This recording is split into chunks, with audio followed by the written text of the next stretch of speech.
Bullet train નિર્માણ સ્થળો ખાતે 16 નુક્કડ નાટકો દ્વારા 13,000થી વધુ કામદારો માટે સલામતી જાગૃતિ. મુંબઈ અમદાવાદ બુલેટ ટ્રેન પ્રોજેક્ટના બાંધકામના સ્થળોએ કામદારની સલામતીને પ્રોત્સાહન આપવા માટે નુક્કડ નાટકો, શેરી નાટકોની શ્રેણીને દર્શાવતું એક જાગૃતિ અભિયાન પ્રયાસનું આયોજન કરવામાં આવ્યું હતું. આ ઝુંબેશ MAHSR કોરિડોરમાં 100થી વધુ બાંધકામ સ્થળો પર 13,000થી વધુ કામદારો સુધી પહોંચી હતી.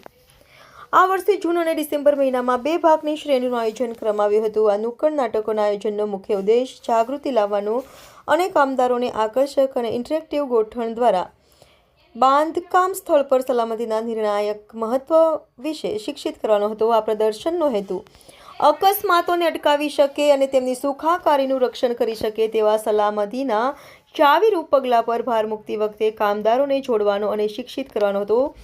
આવશ્યક સલામતીના વિષયો જેવા કે સલામતી ઉપકરણોનો સાચો ઉપયોગ, સલામતી માર્ગદર્શિકાઓનું પાલન, કટોકટી પ્રતિભાવ પ્રોટોકોલ, ઊંચાઈ પર સલામતીની સાવચેતીઓ અને સલામત કાર્ય વાતાવરણ જાળવવાનું મહત્વ જેવા આવશ્યક સલામતીના વિષયોને નાટકોમાં પ્રદર્શિત કરવામાં આવ્યા હતા, જેથી કામદારોનું ધ્યાન આકર્ષિત કરી શકાય અને સલામતી સંદેશાઓનો અસરકારક રીતે સંચાર કરી શકાય.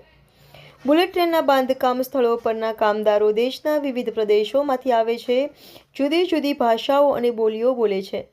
આ વૈવિધ્યસભર કર્મચારીઓને સલામતી સંદેશને અસરકારક રીતે સંદેશા વ્યવહાર કરવા માટે શેરી નાટકોમાં ઉપયોગમાં લેવામાં આવતી ભાષાને સરળ, સ્પષ્ટ અને બધા માટે સમજવા માટે સરળ રાખવામાં આવી હતી. આ ઝુંબેશમાં તમામ કાસ્ટિંગ યાર્ડ્સ, ટનલ શાફ્ટ, નિર્માણાધીન સ્ટેશનો, ડેપો, પુલ અને વાઇક્સને આવરી લેવામાં આવ્યા હતા.